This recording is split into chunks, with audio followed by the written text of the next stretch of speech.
Assalamualaikum warahmatullahi wabarakatuh. Halo Sobat Pemburu Kisah, kita jumpa lagi di Mystery Zone. Nah, bagi Sobat Pemburu Kisah yang belum subscribe channel ini, silakan untuk subscribe agar tidak ketinggalan kisah-kisah yang menarik dari kami. Dan untuk episode kali ini, kami akan membawakan satu kisah yang mana kisah ini dibagikan oleh siapa kemarin Kang Surya? Mas Aris ya, Mas Aris. Aris atau Arif ya, Mas Aris. Mas Aris. Ya, Mas Aris ini membagikan kisahnya mengenai pengalamannya di salah satu hotel di Jawa Timur, yang mana pengalaman ini terjadi di tahun 2018. Nah, pengalaman misteri apa yang dialami oleh Mas Aris ini? Monggo Kang Surya diceritakan untuk Sobat Pemburu Kisah. Ya, terima kasih Pak Jack. Kisah ini bermula ketika waktu itu Mas Aris dan teman-temannya lagi ada acara kumpul bersama Pak Jack. Jadi Mas Aris ini punya kegiatan bareng ya dengan teman-temannya, teman-teman sepermainan. Itu walaupun tidak tiap hari ketemu, bukan satu profesi pekerjaan, juga bukan satu profesi hobi atau apa, tapi memang mereka itu mungkin campuran dari teman-temannya Mas Arif waktu dia itu sekolah. Ada teman-teman sekolahnya dia SMA katanya, ada juga teman-teman sekolahnya dia waktu SMP. Bahkan ada teman-teman main di kampungnya, itu yang memang sering kumpul-kumpul bareng, terus nongkrong-nongkrong bareng walaupun hobi mereka berbeda-beda, pekerjaan mereka juga berbeda-beda. Mereka itu sering atau acap kali itu bikin acara, ya istilahnya jalan-jalan bersama. Ya, kegiatan seperti itu katanya Mas Arif memang rutin semenjak mereka itu lulus kuliah. Mereka sering kumpul bersama, terus juga kalau ada acara tempat-tempat wisata baru katanya mereka sering jalan-jalan ke sana, atau mungkin ada acara kenalan dengan komunitas gitu walaupun mereka tidak sehobi, kadang-kadang mereka juga kumpul bersama. Sampai pada akhirnya tahun 2018 itu mereka itu punya kegiatan untuk berkunjung ke salah satu teman mereka yang menikah. Karena menikahnya itu di luar kota, jadi mereka sepakat ya harus perjalanan jauh, berangkat sana bareng-bareng. Nanti tempat penginapan mereka nyari banyak tempat penginapan yang ada di sana, Pak Jack. Jadi mungkin karena ini berhubungan dengan hotel, katanya Mas Aris tidak ingin disebutkan nama hotelnya dan juga daerahnya, tapi yang pasti katanya Mas Aris di situ memang ya salah satu kota yang cukup rame, kota besar juga, terus terdapat banyak tempat wisata. Nah, Mas Arif waktu itu sudah bercerita sama teman-temannya kalau dia itu akan menyewa beberapa kamar, karena mungkin waktu itu pas weekend ya, acara temannya itu pas weekend. Jadi ada beberapa teman itu harus terpisah dengan hotel, Pak Cek. Karena Mas Arif waktu itu dia termasuk panitia acara, ya istilahnya panitia acara perkumpulan itulah. Jadi dia mau nggak mau mengalah dengan teman-temannya. Tidak apa-apa lah, teman-teman yang lain-lain, terutama yang kenalan teman-temannya cewek itu ditaruh hotel yang agak bagus lah, agak pas. Dia lebih memilih hotel yang memang ya istilahnya biasa-biasa saja, tapi yang penting jangkauannya mudah, karena kebetulan waktu itu ada yang bawa motor teman-temannya Mas Arif. Jadi mereka memang butuh istirahat. Jadi setelah datang ke acara pernikahan salah satu temannya itu, mereka kemudian jalan-jalan dan malamnya menginap di salah satu hotel itu. Nah, kebetulan teman-temannya Mas Arif ini rata-rata yang menginap di hotel yang bukan ditempati Mas Arif itu ya aman-aman saja, Pak Jack. Justru yang ditempati Mas Arif dan beberapa teman-teman panitia ini katanya ada sesuatu yang kejadian yang kurang mengenakan. Walaupun mereka tidak tahu apakah penyebabnya, tapi mereka sempat berpikir. Awalnya mereka datang ke hotel itu ya kondisinya dibanding dengan hotel yang lain agak sepi.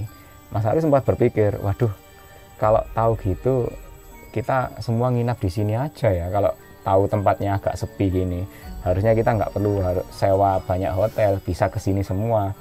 Nah, terus temannya nyeletuk, ya mungkin karena waktu itu kita nggak tahu di dekat hotelnya teman-teman ada hotel ini, karena dia tidak katanya tidak masuk ke aplikasi penginapan.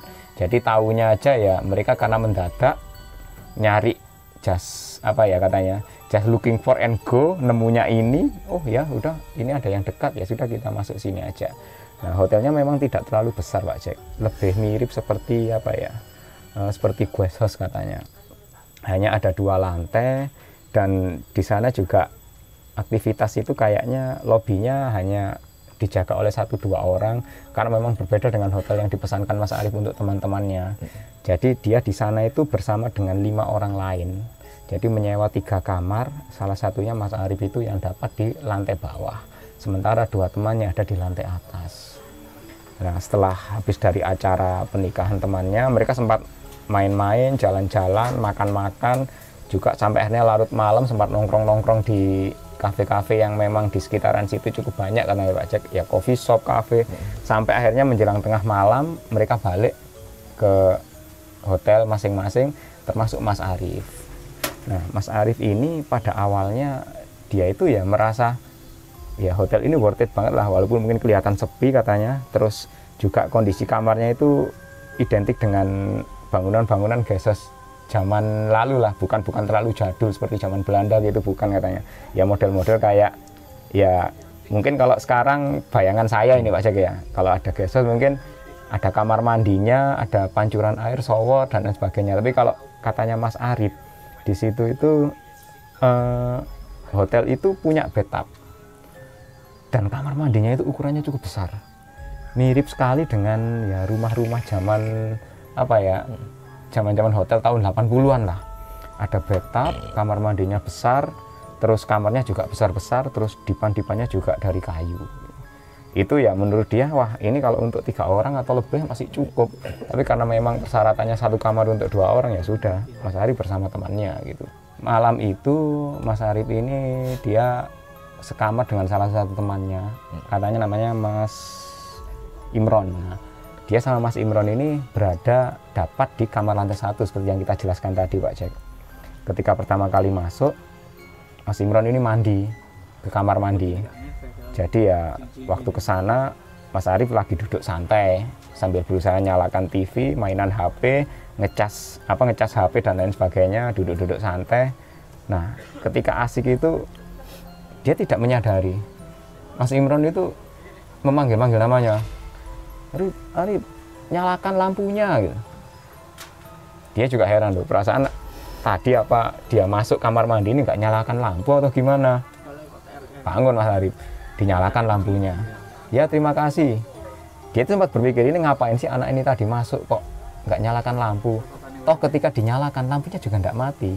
Jadi berarti saklar lampu itu seolah-olah ada yang matikan gitu Pak. Setelah dinyalakan, Mas Imronnya ini keluar, dia bercanda, wah kamu ini tahu aja kalau aku ini penakut, lagi enak-enak mandi di dalam lampunya kamu matikan. Ya Mas Arif merasa, loh siapa yang matiin lampu, wong aku dari tadi mainan HP katanya gitu. Karena mungkin dua orang ini sudah sama-sama saling kenal, jadi sama-sama menyadari. Bisa jadi mungkin Mas Arif berpikir Mas Imron ini ngerjain dia, mungkin tadi dia masuk entah lupa nyalakan lampu, sudah terlanjur mandi, tapi ya kondisi tengah malam, harusnya aneh sekali kalau dia masuk dalam kondisi gelap. Berarti ini ada sesuatu yang nggak sengaja, lampunya mungkin mati atau ada yang matikan lampu. Sementara di kamar itu cuma ada 2 orang aja Pak Cek, nggak ada orang lain. Sampai akhirnya 2 orang ini sama-sama tidak peduli, hanya Mas Arif saja itu waktu itu yang katanya dia merasa agak aneh. Karena Mas Imron menyadari jangan-jangan waktu aku mandi sengaja dimatikan lampunya. Karena tersangkanya nggak ada orang lain selain Mas Arif sendiri. Akhirnya gantian, begitu selesai Mas Arifnya yang masuk kamar mandi. Awal kali dia masuk ke dalam area kamar mandi memang rasanya agak beda Pak Cek. Jadi dia tuh merasa lantainya itu dingin sekali, dinding-dindingnya itu terasa lembab. Padahal kamar hotel itu ya kelihatannya cukup bersih dan terawat. Bahkan kelihatannya kayaknya catnya juga sering di apa ya, ada maintenance lah, kondisinya masih baru, dindingnya juga nggak terlalu berlumut amat, semuanya bersih, catnya juga masih bagus. Tapi ketika dia masuk ke dalam itu dia merasakan meraba dinding kamar mandi yang penuh dengan keramik itu katanya dingin dan lembab gitu. dan terasa itu kayak baunya apa ya, bau ruangan basah itu berada di kamar mandi itu terasa banget katanya Mas Arif. Tapi dia ya bodoh amat lah, karena mungkin dia capek, dia pengen segera mandi istirahat, karena besoknya katanya teman-teman ini pengen jalan-jalan lagi ke tempat wisata yang memang lagi ramai di daerah situ Pak Syed. Jadi dia istirahat di sana, kemudian coba mandi, kebetulan waktu itu air panasnya dicek itu menyala. Nah Mas Arif ini kan kepingin mandi di bathtub gitu, ya sekalian aja lah, kalau mandi di shower mungkin ya ada air panasnya tapi sudah terlalu sering, dia itu pengen berendam katanya. Akhirnya dia masuk ke kamar mandi, memenuhi bathtub, sambil ya menunggu nggak lama kemudian bathtub setengah penuh dengan kondisi air yang hangat gitu, dia masuk ke dalam. Nah waktu itu Mas Arif itu nggak sadar antara dia itu kecapean, posisi tidur, atau mungkin ya posisi setengah sadar katanya. Dia itu kayak terasa dalam mimpi gitu Pak Syed. Dan berada di dalam bathtub itu, pada saat dia itu bergerak itu kayak ada sesuatu di bagian kakinya. Sesuatu itu bukan ya apa ya, bukan benda, mungkin benda tajam atau apa. Yang dia rasakan bukan itu. Tapi dia itu merasakan kayak ada benda-benda yang berserabut, seperti untaian rambut di sana. Dia kaget, waduh ini kok ada benda seperti ini ya. Dan akhirnya dia itu kayak tersadar, apakah tadi itu berapa lama dia di bathtub itu dia lupa katanya. Tahu-tahu ya kayak setelah kakinya menyentuh benda itu dia langsung tersadar. Kemudian dia ngecek ke area bathtub itu. Tapi ya airnya bening-bening aja, nggak ada apa-apa di sana Pak. Dia tidak menemukan benda yang menyentuh kakinya tadi. Nah, ketika asik berjongkok atau ya duduk di dalam area bathtub kamar mandi itu, dia kan sambil mundur-mundur. Dia itu seperti menyentuh kulit yang seperti apa ya, seperti tangan atau kaki atau bagian tubuh manusia, tapi yang rasanya itu dingin dan pucat sekali apa.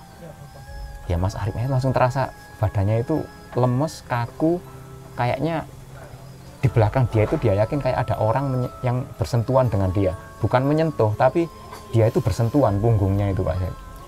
Dia terkejut, kaget, dan ketika dia keluar dari bathtub, dia itu melihat seluruh tangannya itu pucat semua, seolah-olah dia itu sudah berjam-jam berada di dalam kamar mandi. Kaget, dia cepat-cepat mengambil handuk, dan ketika dia cek air kamar mandi dikosongkan, itu nggak ada benda apapun juga, baik itu yang seperti tubuh yang dia bersentuhan dengan dia waktu di bathtub, ataupun juga yang dia rasakan seperti benda-benda berserabut seperti rambut tadi juga nggak ada. Bathtub itu bersih, airnya juga terbuang, nggak ada benda apapun sama sekali di dalam bathtub itu. Tapi Mas Arif itu merasa merinding bukan main. Cepat-cepat dia itu keluar dari kamar mandi, dan ketika dia keluar itu temannya Mas Imron itu sudah tertidur pulas. Dan yang membuat Mas Arif itu heran, dia itu melihat jam dinding itu sudah hampir subuh Pak. Dia tidak tahu berapa lama dia berendam di bathtub tadi, kok bisa selama itu.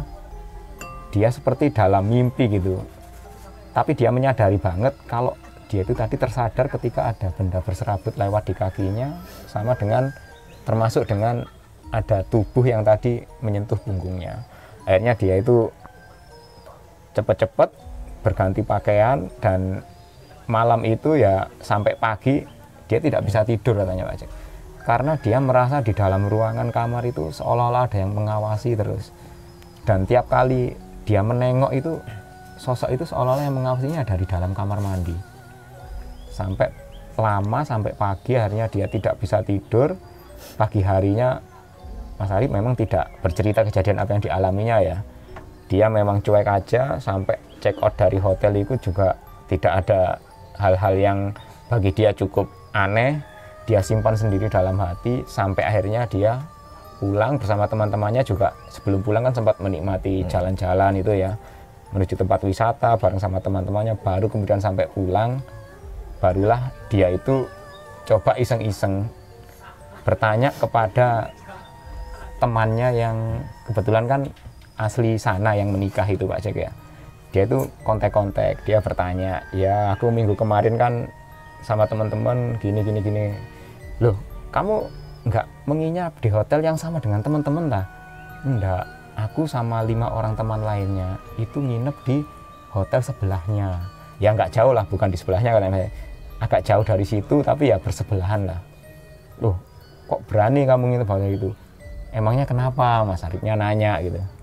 Di situ dulu itu pernah ada kejadian, ada orang meninggal yang entah meninggalnya itu bunuh diri atau mungkin kecelakaan, itu meninggalnya di kamar mandi.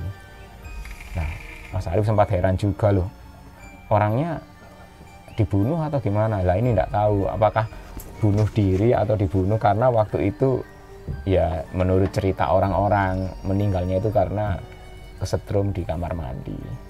Waduh, Mas Arif sempat penasaran. Akhirnya barulah dari kejadian itu dia mulai bercerita, iya kemarin tadi malam aku waktu malam itu mengalami hal seperti ini. Loh, kamarmu nomor berapa, nomor ini. Tapi yang menurut temannya kejadian dialami Mas Arif itu berbeda dengan kamar terjadinya peristiwa kecelakaan itu. Oh kayaknya enggak deh, kamarmu yang kamu tempati dengan kamar yang katanya beberapa waktu lalu ada kejadian itu kayaknya beda. Tapi ya karena Mas Arif merasa ya walaupun beda kamar tapi tempatnya yang sama, jangan-jangan ya masih ada hubungannya dengan itu.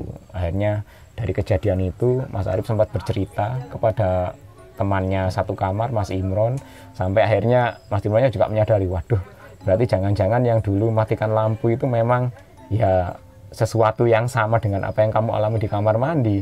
Ya bisa jadi gitu, yang jelas bukan aku sama sekali tidak berusaha nggodain kamu, aku sendiri juga capek, aku mainan HP. Jadi ya dua kejadian yang dialami Mas Arif sama Mas Imron waktu itu benar-benar ya membuat keduanya kalau lagi pergi kemana-mana lagi bersama teman-teman akhirnya pilih-pilih tempat Pak Jack. Jadi kadang-kadang kalau memang ya dirasa tidak cocok, akhirnya mereka tidak nginep di sana lagi, karena kadang-kadang kan Mas Arif dan Mas Imron masih terasa banget kejadian pada tahun 2018 itu. Jadi itu kisahnya Pak Jack. Ya cukup menyeramkan sekali ya Kang ya, apalagi waktu mandi sendirian di kamar mandi. Nah ini adalah sesuatu yang apa ya, kadang ada kalau orang-orang klaustro ya, ini kamar mandi aja udah menakutkan kan, ada apalagi di dalam ruangan seorang diri ya, ruangan tertutup ya. Dan itu memang benar-benar sangat menyeramkan sih. Tapi ya untungnya lah Mas Arif, Mas Imron dan teman-teman yang ada di sana nggak sampai apa ditakuti dalam bentuk penampakan atau apa, kayaknya kebetulan digoda, diganggu ya dengan kejadian-kejadian seperti itu aja. Oke, terima kasih untuk Mas Arif atas berbagi kisahnya dengan kami. Dan untuk Sobat Pemburu Kisah, jangan lupa untuk like, subscribe, dan ikuti terus kisah-kisah kami selanjutnya.